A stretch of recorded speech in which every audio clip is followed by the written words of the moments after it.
구약의 말라기 성경은 마지막 구약 성경이죠. 근데 그 성경이 끝나자마자 바로 신약의 마지막 성경인 요한계시록 큐티가 시작이 됐습니다. 신천지를 비롯해서 이단 사이비들이 가장 애용하는 성경이 요한계시록 아니겠습니까? 근데 속임수, 그 가짜 교리에 쉽게 사람들이 넘어가는 이유는 요한계시록을 잘 모르기 때문입니다. 그래서 이번 기회에 여러분들이 요한계시록 큐티를 하시면서 관심을 가지고 좀 제대로 알아봐야 되겠다 하는 마음으로 좀 묵상해 보시면 좋겠습니다. 요한계시록은 초대교회를 가장 극심하게 박해했던 로마 황제 도미티아누스 황제 때 기록된 사도 요한의 편지입니다. 로마 황제 네로 황제는 여러분 아시죠? 네로 황제 때 그리스도인들이 얼마나 많이 박해를 받았는지 아실 텐데 그보다 훨씬 더 강한 박해를 했던 황제가 도미티아누스라고 하는 황제입니다. 그러니까 그때 얼마나 초대교회 성도들이 힘들고 어려운 시간을 보냈겠습니까? 도미티아누스 황제는요, 로마가 지배하던 각 지역에 자기를 위한 신전을 건축해놨어요. 그러면서 자기를 신으로 숭배하라고 했습니다. 근데 그 당시에 다른 나라 민족들은 이게 별 문제가 안 됐거든요. 왜냐하면 원래가 다신교였어요. 그러니까 여러 신들을 섬기는 중에 로마 황제 신으로 섬겨라. 뭐 별 문제 없는 거예요. 근데 문제가 되는 것은 누구냐 하면 유대인과 그리스도인들이죠. 그러다 보니까 이때 아주 극심한 박해를 받게 됩니다. 이때 수많은 그리스도인들이 정말 로마의 온갖 잔인한 방법으로 순교를 당했습니다. 심지어 그리스도인들을 원형 경기장 같은 데 집어넣고 수많은 관중들이 보는 앞에서 검투사들에게 죽임을 잔인하게 당하거나 아니면 사자의 밥이 되어서 막 찢겨 죽는 그런 것을 로마 시민들이 막 열광하면서 구경하고 박수치고 환호했던 그런 잔인한 역사들이 이때 굉장히 많이 일어났습니다.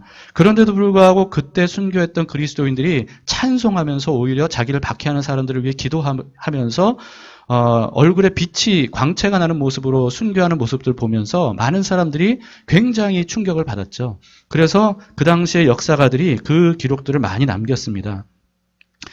이런 시대였기 때문에 당시에는 예수님을 믿는다는 이유만으로도요, 그냥 멀쩡히 다니던 직업을 잃어버릴 수밖에 없었고 재산을 다 몰수당할 수밖에 없었습니다. 뿐만 아니라 목숨을 부지하는 것 자체가 굉장히 어려웠던 시절입니다. 이런 극심한 박해로 인해서 그리스도인들은 결국은 이제 숨어 살 수밖에 없었어요. 그래서 로마 황제의 박해를 피해서 카타콤이라고 불리는 그런 지하 공동 묘지로 들어가서 공동체를 이루면서 거기서 예배를 하고 거기서 생활을 하는 그런 힘겨운 생존 기간이었습니다.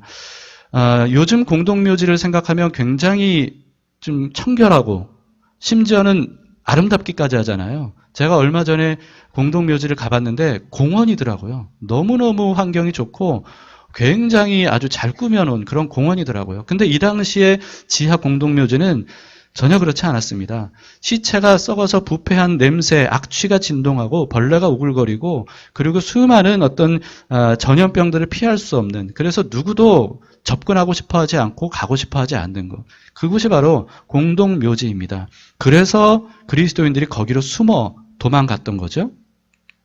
이런 카타콤이 로마 전역에서 굉장히 많이 발견이 됐다고 합니다. 당시에 그리스도인들에게는요, 비밀스러운 암호가 있었습니다. 익투스라고 불리는 물고기 문양이에요. 여러분들 들어보셨는지 모르겠는데 PPT 한번 보여주시겠어요? 예, 이런 모양 보셨을 겁니다. 이 익투스라고 하는 5글자는 무슨 뜻이냐면 예수스 크리스토스 테오스 휘오스 소테르의 첫 자를 딴 익투스인데요. 근데 익투스 자체가 그리스어로 물고기라는 뜻입니다. 그러니까 오늘날 공산국가나 이슬람 국가에서도 예수님 믿는 사람들이 굉장히 많은데, 그런데 그들은 숨어서 몰래 예수님을 믿잖아요. 그런데 이 당시에 그리스도인들도 로마 정부의 박해를 피해서 숨어서 몰래 예수님을 믿었기 때문에 누가 그리스도인인지를 겉으로는 알 수가 없었습니다. 그래서 그리스도인인지 확인하는 방법이 바로 이 익투스였어요. 그래서 여러분 물고기 모양이 있잖아요. 이렇게 돼 있는 거 아닙니까? 근데 한 사람이 이 사람이 혹시 그리스도인인가 해서 이렇게 그리잖아요. 그럼 상대방이 그리스도인이면 어떻게 그리겠어요? 나머지를 그리는 거죠. 그래서 물고기가 두 사람이 그림으로써 완성이 되면 두 사람은 너무너무 기뻐하는 거예요.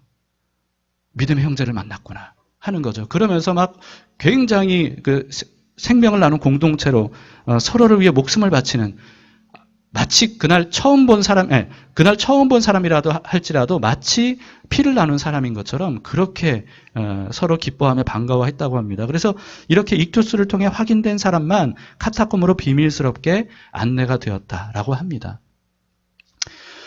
여러분, 이런 상황에서도 그리스도인들이 신앙을 지키면서 하나님께 심지어 감사하고 찬송하고 또 평안과 기쁨을 누릴 수 있었던 이유는 단 한 가지였습니다. 그건 뭐냐 하면 예수님이 곧 다시 오실 것이다 라고 하는 거예요. 예수님은 약속대로 반드시 다시 오실 것이다. 그때가 되면 세상은 지금과 완전히 달라질 것이다 라고 하는 이 한 가지 소망, 이것 때문에 그토록 힘들고 어려운 박해와 비참한 생활들을 이기며 견디며 오히려 감사하며 찬송하는 삶을 살 수가 있던 거죠. 그래서 여러분, 이 박해가 극심할수록 이들은 더욱더 예수님에 대한 재림을 간절히 기다렸습니다. 그런 그들에게 이 요한계시록이 어떤 성경이었겠습니까? 이 요한계시록은 정말 반갑고 감격스러운 복음인 거예요. 우리에게는 요한계시록이 어떤 이미지입니까? 여러분, 요한계시록 하면 어떤 게 생각납니까? 첫 번째, 어렵다. 두 번째, 무섭다. 세 번째, 어둡다. 아무튼 이런 부정적인 것들 아니겠습니까? 그래서 섣불리 읽고 싶지 않은, 좀 기피하고 싶은, 꺼려지는 그런 성경으로 인식됩니다. 그러나 요한계시록이 처음 쓰여질 그 초대교회 성도들에게는요, 이 요한계시록이야말로 정말 꿀처럼 달고 소망 가득하고 위로 가득한 그런 메시지란 말이죠. 왜냐하면 예수님이 다시 오실 것이라는 거예요. 그때는 자신들은 구원을 받아 영원한 하나님 나라로 들어가고 자신들을 박해했던 세력들은 완전히 멸망으로 가게 될 것이다 라고 하는 메시지니까 얼마나 기쁜 메시지입니까? 그리고 여러분, 우리에게는 요한계시록이 굉장히 어렵다라고 하는 인식이 있는데 그 당시에 초대교회 성도들은 전혀 그렇지 않았을 겁니다. 왜냐하면 익투스도 한번 생각해 보세요. 익투스가 무슨 뜻인지를 모르는 사람들은 그 의미를 알 수가 없는 거죠. 아는 사람들은 그게 분명하지만, 왜냐하면 그 물고기 문양 자체가 아까 말씀드렸죠. 무엇의 약자인지 예수 그리스도께서 우리의 구원자이고 하나님의 아들이라고 하는 그런 신앙 고백이 담긴 물고기 문양 아니겠습니까? 그러니까 이걸 아는 사람들은 그걸 그리는 것 자체가 신앙 고백이고 그것이 무슨 뜻인지를 분명히 알았어요. 근데 모르는 사람들은 웬 물고기 그림? 이렇게 되는 거죠. 그런 것처럼 그 당시 그리스도인들은 너무나도 당연하게 통용되어서 잘 알고 있었던 상징들과 암호들, 이런 것들이 요한계시록에 쓰여졌던 거예요. 그렇기 때문에 요한계시록을 제대로 이해하려면, 오늘날 우리가 요한계시록을 제대로 이해하려면 당시 그리스도인들에게 통용됐던 그런 어떤 의미, 암호의 의미, 어떤 그 상징의 의미, 이런 것들을 우리가 먼저 알아야 되는 거죠. 신천처럼 당시 상황은 싹 무시하고 요한계시록이 마치 신천지만을 위한 성경인 것처럼 그렇게 자기들 마음대로 해석하는 그런 식이 되어서는 안 된다는 겁니다. 신천지뿐만 아니라 우리도 마찬가지예요. 이 요한계시록이 마치 현대인의 입장에서 그냥 무조건 해석해도 되는 것처럼 그렇게 생각해서는 안 된다는 겁니다. 그러니까 당시에 그게 어떤 의미로 쓰였느냐, 이걸 먼저 알아야 되는 거죠. 예를 들면 요한계시록에는요, 숫자 7이 굉장히 많이 나옵니다. 7교회, 7금초대, 7인, 7나팔, 7대접, 7이 굉장히 많아요. 근데 7은 무슨 뜻이냐면 완전함을 의미하는 숫자입니다. 그 외에도 12도 많이 나오고 24도 많이 나오고 그리고 666도 나오죠. 그리고 14만 4천도 나와요. 그러니까 이 모든 상징적인 숫자들이 등장하는데 그 당시 그리스도인들은 이 숫자만으로도 그게 뭘 의미하는지를 알고 있었다는 거예요. 이런 식으로 숫자뿐만 아니고 요한계시록에는 굉장히 많은 상징들, 암호들 많이 나옵니다. 구름, 촛대, 나팔, 인, 어린 양, 인자, 흰옷 등등 이런 모든 것들이 당시 그리스도인들은 무엇을 의미하는지 직관적으로 알았던 그런 상징적인 표현들이죠. 그래서 여러분, 우리가 이런 사실들을 통해서 요한계시록에 대해 반드시 먼저 알고 염두에 두고 읽어야 되는 게 뭐냐 하면, 요한계시록은 단지 종말에 되어질, 우리가 생각하는 종말에 되어질 일들에 대해서만 기록한 건 아니라는 겁니다. 그러니까 요한계시록에 쓰여질 당시에는 하나도 성취된 게 없다가 종말이 되면서 그때에서야 하나씩 성취가 되면서 그 의미가 분명히 드러난다. 이렇게 생각해서는 안 된다는 거예요. 이미 그때부터 무슨 의미고 무슨 뜻이고 무슨 일들이 일어날 것이고 무슨 일이 일어나고 있는지 그것에 대한 기록들이라는 거죠. 그래서 요한계시록은요. 1차적으로 그 당시 박해받던 그리스도인들을 위한 편지였습니다. 그러니까 그 당시 사람들을 위한 편지라는 게 1차적인 의미예요.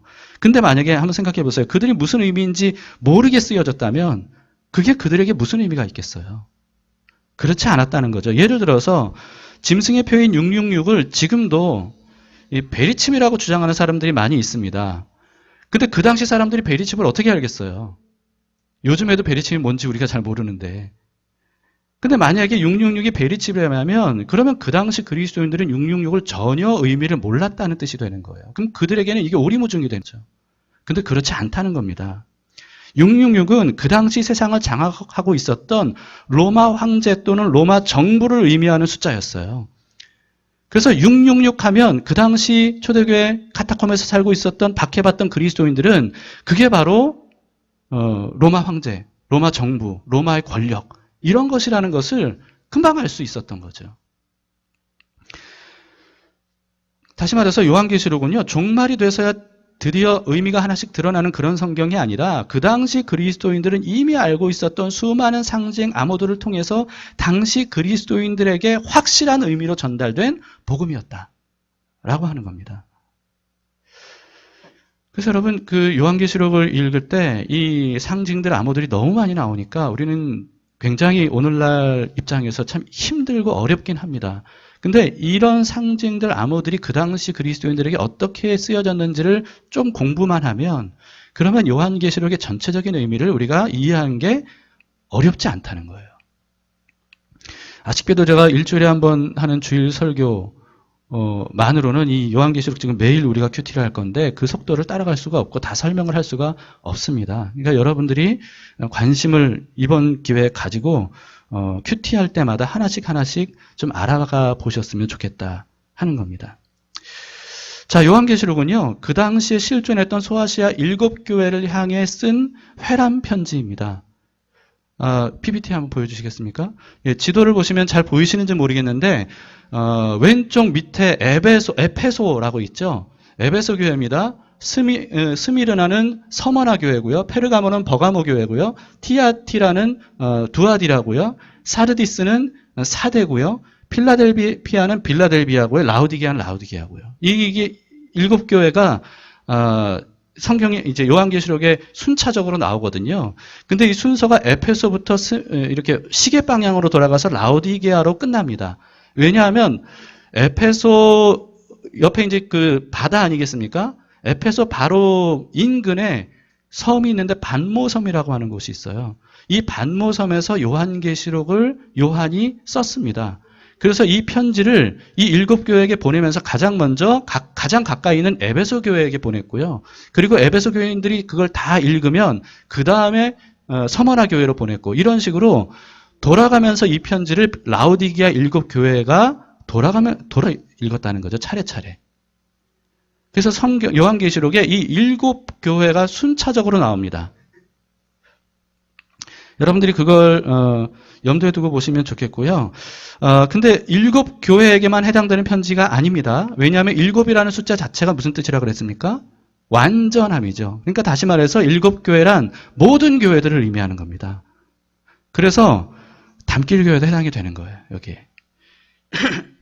자, 오늘 본문은 7교회 중에서 세 번째 교회인 버가모, 여기는 페르가몬이라고 되어 있죠. 버가모 지역의 교회를 향한 예수님의 메시지입니다. 7교회를 향한 각각의 메시지에는요, 공통적인 형식이 있습니다. 이게 뼈대가 될 거예요, 오늘. 4가지 형식인데, 첫 번째는 말씀하신 분이 누구인지가 가장 먼저 나와요. 근데 말씀하신 분은 똑같습니다. 표현은 달라도 똑같아요. 모두 예수님을 의미합니다. 예수님을 상징하는 내용이에요. 자, 버가모 교회에게는 12절에 뭐라고 말씀하셨는지 봅시다. 버가모 교회의 사자에게 편지하라. 좌우에 날선검을 가지신 이가 이르시되. 네, 누가 쓰신 거예요? 좌우에 날선검을 가지신 이가 쓰셨다는 게 말씀하셨다는 거죠. 이게 예수님을 의미합니다. 좌우의 날성검은 하나님의 말씀을 의미해요. 그 다음에 누가 말씀하신 건지가 나오면 그 다음에는 그분이 그 교회의 사정을 안다는 표현이 나옵니다. 안다는 내용이 나와요. 그래서 버가모 교회에게는 13절에 보시면 뭘 안다고 하시는지 한번 봅시다. 네가 어디에 사는지를 내가 아노라. 거기는 사탄의 권자가 있는 데라. 이렇게 말씀합니다. 네, 버가모 교회를 어떤 곳이라고 말씀하고 있어요? 사탄의 권자가 있는 곳. 이게 왜 그러냐면요. 버가모에는 굉장히 많은 신전들이 있었습니다. 제우스, 뱀신인 아에스콜라피우스, 그리고 아테네 여신, 디오니소스, 여러분들이 좀 많이 들어본 그런 신전들이죠. 이런 신전들이 있었고요. 뿐만 아니고 에베소나 서머나보다 먼저 도미티아누스 황제의 신전이 건립된 곳이 바로 이 버가모입니다. 그 정도로 이 버가모는 그 당시의 우상숭배 중심지였어요. 굉장히 큰 발달되고 번성한 도시였는데, 근데 이렇게 부유한 도시이지만 이 정도로 우상숭배가 만연했던 도시였기 때문에 그리스도인들에게는 너무나도 가혹한 도시였습니다. 그래서 13절을 다시 보시면 그래서 뭐라고 말씀합니까? 이어서 보시면 네가 내 이름을 굳게 잡아서 내 충성된 증인 안디바가 너희 가운데 곧 사탄이 사는 곳에서 죽임을 당할 때에도 나를 믿는 믿음을 저버리지 아니하였도다. 이렇게 말씀하죠. 안디바라고 하는 사람이 나오는데 순교를 했다는 거예요. 근데 유대인 전승에 의하면 도미티아누스 황제 때 이 안디바가 어떻게 순교를 했냐면 뜨겁게 달궈진 노쇠 가마솥에 산채로 던져졌대요. 그래서 거기서 그냥 죽은 거죠. 그렇게 끔찍한 죽임을 당했던 겁니다. 그런데도 불구하고 버가모 성도들은 예수님에 대한 믿음을 저버리지 않고 끝까지 지켰다. 그걸 내가 안다 라고 예수님이 지금 말씀하시는 거예요. 근데 여러분 이렇게 엄청난 무시무시한 무력적인 공격에도 버가모 교회가 믿음을 저버리지 않고 견고하게 버텨냈죠. 그랬더니 사탄이 손들고 항복한 게 아니고요. 또 다른 공격을 감행했습니다. 아주 다른 공격을 감행했어요. 근데 이 공격에 버가모 성도들 중 일부가 속수무책으로 당했던 거예요. 예수님이 거기에 대해서 이렇게 말씀합니다. 14절에 보시면 그러나 내게 두어 가지 책망할 것이 있나니 거기 내게 발람의 교훈을 지키는 자들이 있도다. 발람이 발락을 가르쳐 이스라엘 자손 앞에 걸림돌을 놓아 우상의 제물들을 먹게 하였고 또 행음하게 하였느니라. 여기서 발람의 교훈도 이스라엘 그리스도인들이라면 잘 아는 성경에 이미 나온 이야기입니다. 구약의 이스라엘 백성들이 출애굽을 했죠. 가나안 땅에 들어가기 전에 그때 모압의 왕인 발락이라고 하는 왕이 그 당시 굉장히 유명한 주술사였던 발람이라고 하는 사람을 고용합니다. 돈 주고 고용하죠. 무엇을 위해서 고용하냐면 이스라엘에게 저주를 걸라는 거예요. 그래서 이 발람이 돈 받고 이스라엘에게 3번이나 저주를 걸려고 했는데 하나님이 개입하셔서 오히려 그 사람 입에서 이스라엘을 축복하는 말들이 계속 나왔어요. 그래서 도저히 이건 주술을 걸 수가 없다. 이렇게 판단한 발람이 그 다음 계략을 짜는데 그게 뭐냐 하면 발락에게 무슨 계략을 알려주냐 하면 모압 여인들을 이스라엘 남성들에게 보내는 거예요. 그러니까 모압 여인들 특히 이제 이 당시에는 우상 숭배를 했는데 우상들이 대부분 음란한 우상들이었습니다. 그러니까 그런 음란한 신들을 섬겼던 여인들이 얼마나 성적으로 음란한 모습을 드러냈겠어요. 근데 이스라엘 여인들은 그렇지 않았잖아요. 그러니까 이렇게 성적인 매력을 엄청나게 드러난 모압 여인들을 보고 이 이스라엘 남자들이 눈이 돌아간 거예요. 그래서 그들과 행음을 하죠. 그리고 그들과 행음을 할 뿐만 아니라 이 모압 여인들이 시키는 대로 우상숭배까지 하게 됩니다. 이것이 바로 발락에게 가르쳐준 발람의 교훈이라는 거예요. 근데 이 교훈이라고 번역이 됐지만 이게 사실은 계략인 거죠, 계략. 이 사건으로 인해서 이스라엘은 엄청난 막심한 피해를 입게 됩니다. 여러분 이렇게 무서운 무력 박해 앞에서도 믿음을 지켰던 버가모 성도들이 이런 구약시대 이스라엘 백성들 같은 그런 유혹에 넘어가고 말았다는 거예요. 15절을 보세요. 이와 같이 너에게도 니골라당의 교훈을 지키는 자들이 있도다. 이렇게 얘기하죠. 니골라당. 니골라당이 바로 발람의 교훈 같은 그런 교훈을 가지고 있는 당이라는 겁니다. 니골라당은요, 영지주의적인 이원론 교리를 가르쳤습니다. 제가 얼마 전에 말씀을 드렸죠. 기억하시는지 모르겠습니다. 이원론. 그래서 예수님으로 인해 이미 거룩한 영혼이 구원을 얻은 사람은 육체적으로는 무슨 짓을 범해도 구원이 취소되지 않는다. 내 구원받은 영혼에 영향을 미치지 못한다. 그렇기 때문에 음행이든 우상숭배든 이 몸으로 하는 무슨 짓이든 괜찮다. 이렇게 가르치는 당이 바로 니골라 당입니다. 여러분, 이게 그 당시 그리스도인들에게 얼마나 매력적이었겠어요. 구원받은 게 무슨 짓을 해도 취소가 안 된다니. 그러면 굳이 육체적인 욕망을 참을 이유가 없는 거예요. 그래서 그 당시에 버가모 성도들 중에 이 유혹에 넘어간 사람들이 꽤 있었나 봐요. 그래서 예수님이 그 사도 요한을 통해 그 부분을 지금 지적하고 계시는 겁니다. 이게 이 당시 버가모 교회 성도들만의 말이겠습니까? 오늘날에도 얼마나 많은 목회자들과 성도들이 니골라당의 교훈에 넘어가는지 몰라요. 이미 구원받았다. 과거, 현재, 미래 모든 죄는 이미 사해졌기 때문에 내가 무슨 짓을 저질러도 내 구원은 취소되지 않는다. 라고 하는 것 때문에 굉장히 많은 잘못된 일들을 하는 그런 사람들이 많습니다. 여러분, 진시황제 만리장성 아시죠? 이 어마어마한 규모의 만리장성. 이 만리장성은 정말 난공불락의 성벽이라고 합니다. 근데 그런 만리장성이 3번이나 침입을 당했대요.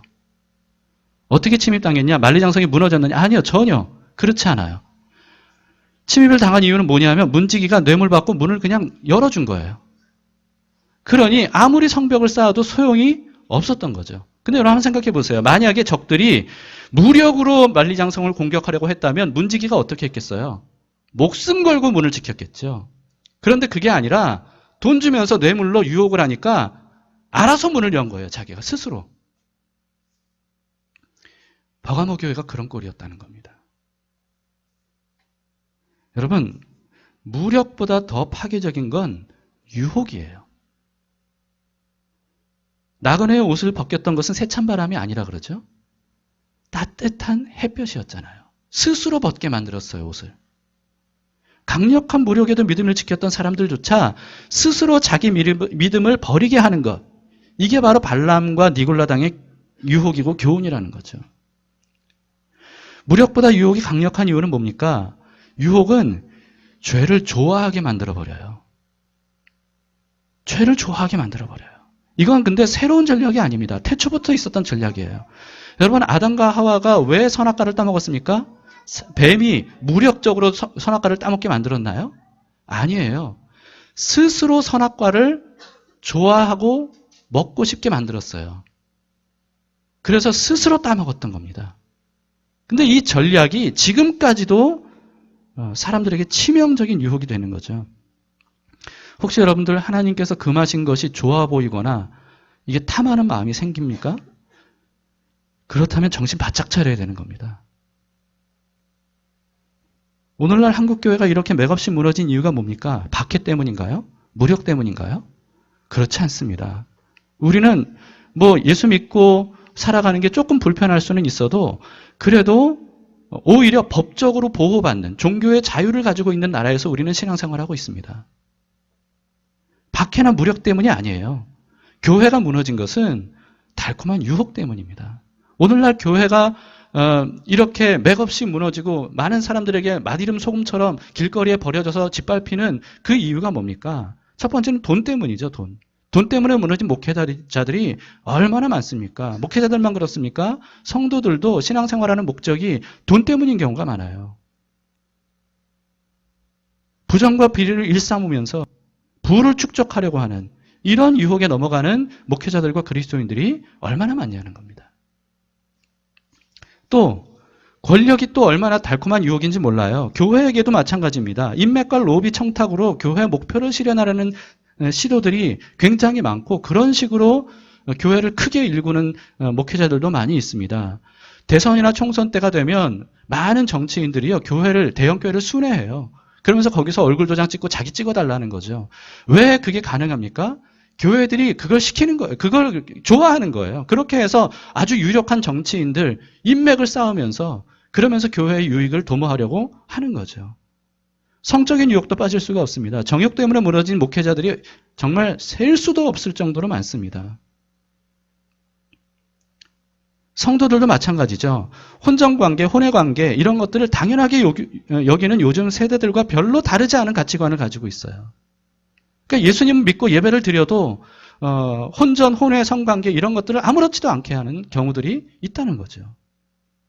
인기, 명예, 유명세 이런 모든 것들도 강력한 유혹입니다.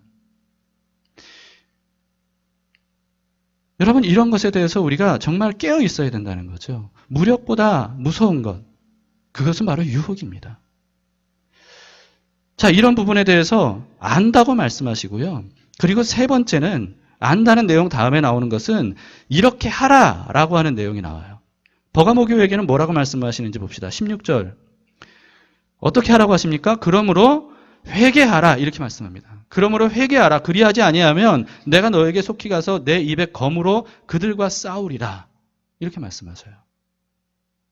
이렇게 하라는 거예요.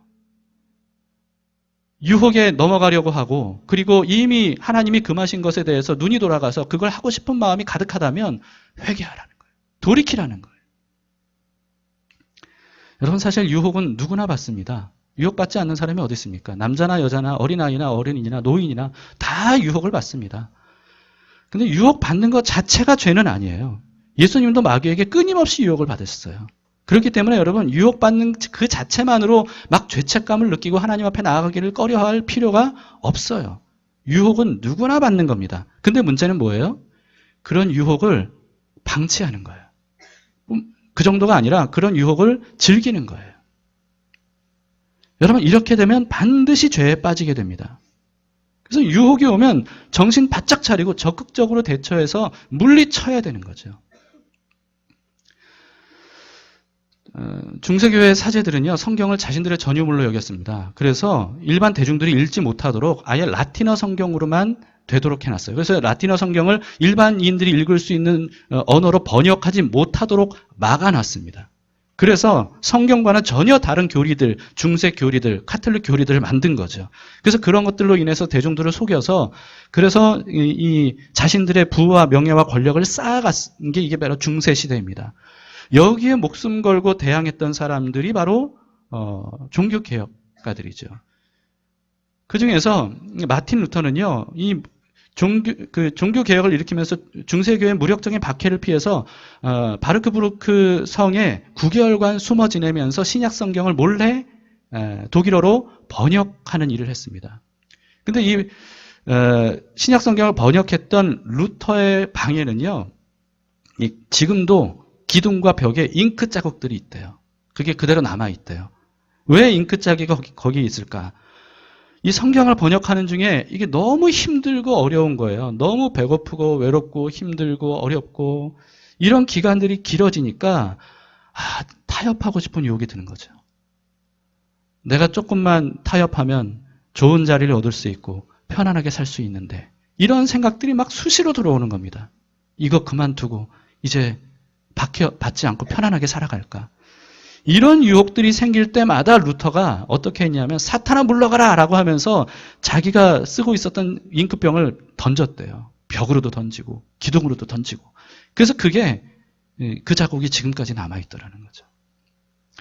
여러분 마틴 루터가 끝까지 종교개혁의 사명을 완수할 수 있었던 이유는 뭐냐 하면 무력적인 박해 이런 것들을 다 이긴 다음에 그 다음에 내부적인 유혹이 찾아왔을 때 그때에도 그 유혹을 적극적으로 대적했기 때문이다 라고 하는 겁니다.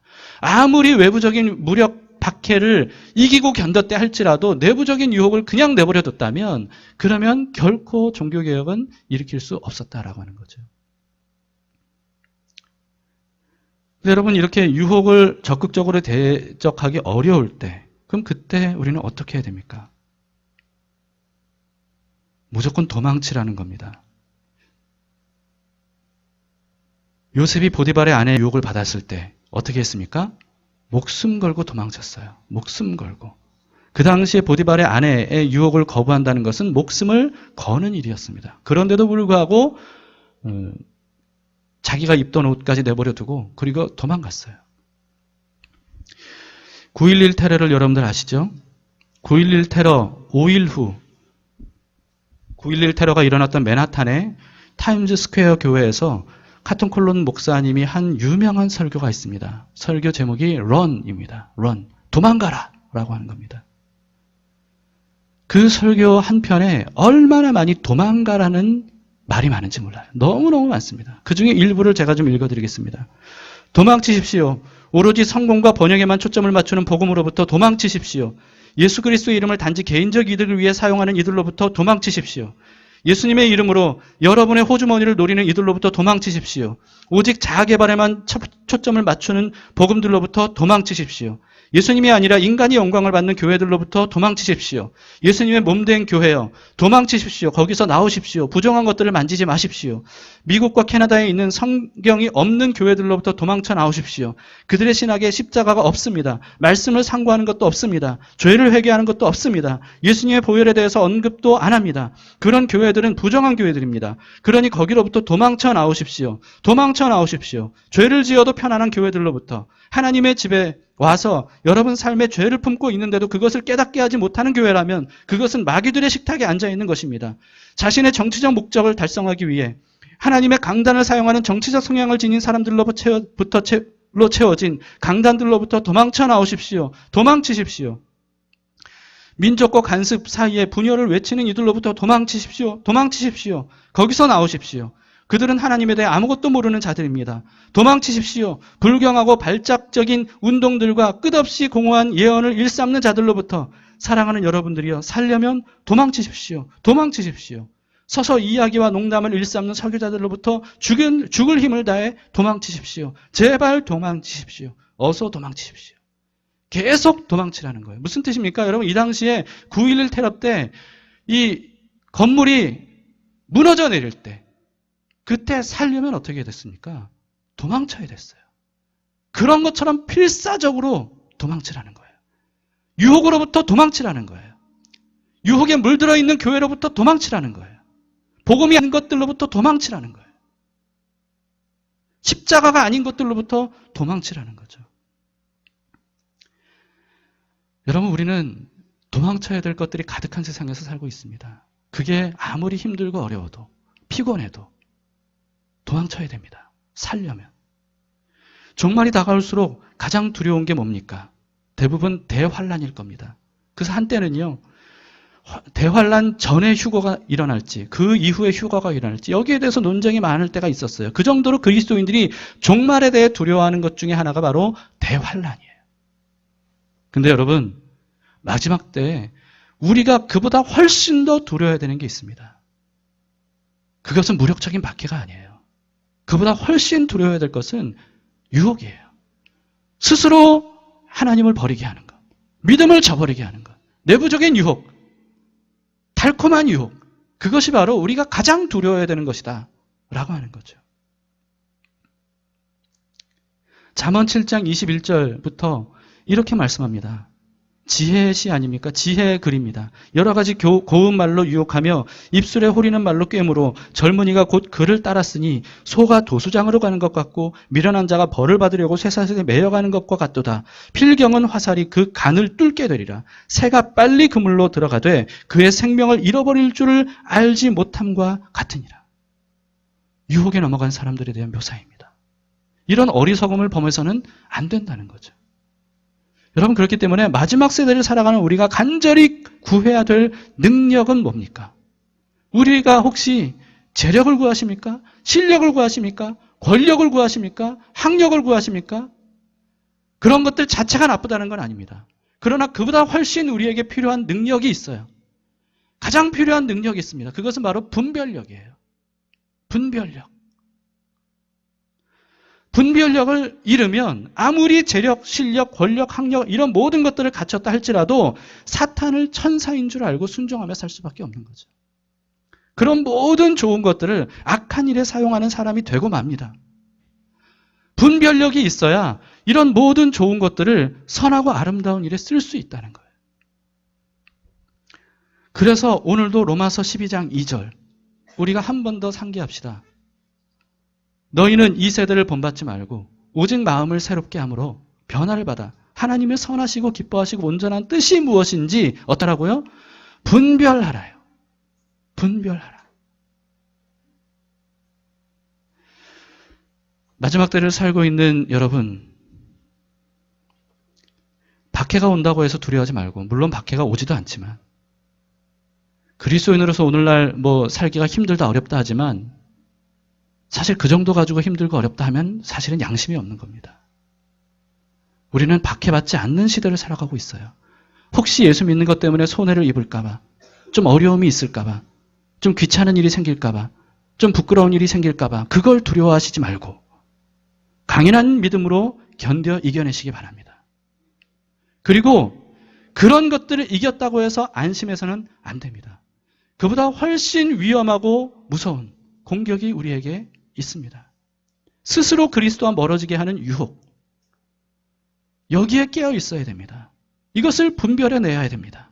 아무리 그 유혹에 우리의 눈이 뒤집어져서 하나님이 금하신 것이 예뻐 보이고 좋아 보이고 선해 보이고 아름다워 보이고 천사처럼 보인다 할지라도 그것이 하나님이 금하신 것이라면 단호하게 대적해야 돼요.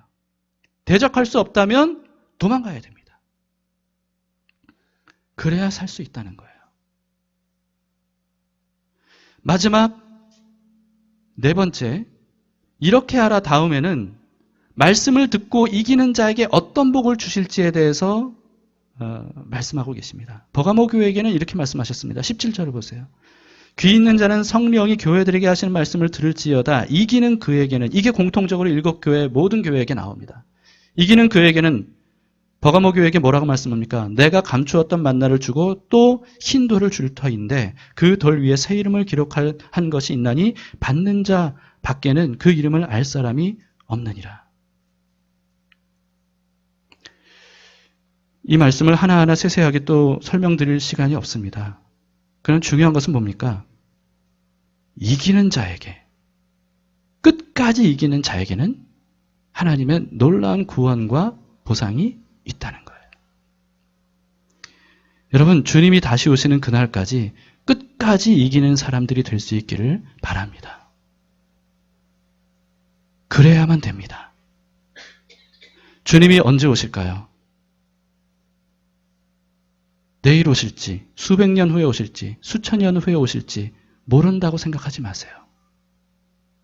예수님은 우리 당대에 오실 겁니다. 여기에 대해서는 제가 여러 번 설명한 적이 있기 때문에 자세한 설명을 오늘은 드리지 않겠습니다. 예수님은 우리의 당대에 오셔요. 우리가 그것을 기억하고 준비해야 됩니다. 우리가 할 것은 하나예요. 다시 오실 주님을 바라보며 이 땅에 속한 사람으로 사는 것이 아니라 하나님 나라에 속한 사람으로 말씀 따라 살아가는 것입니다. 그럴 때 우리는 이기는 자가 될 것이고, 그리고 하나님께서 약속하신 하나님 나라의 수많은 복들을 받아 누리는 영생을 얻는 사람들이 될 것을 믿습니다.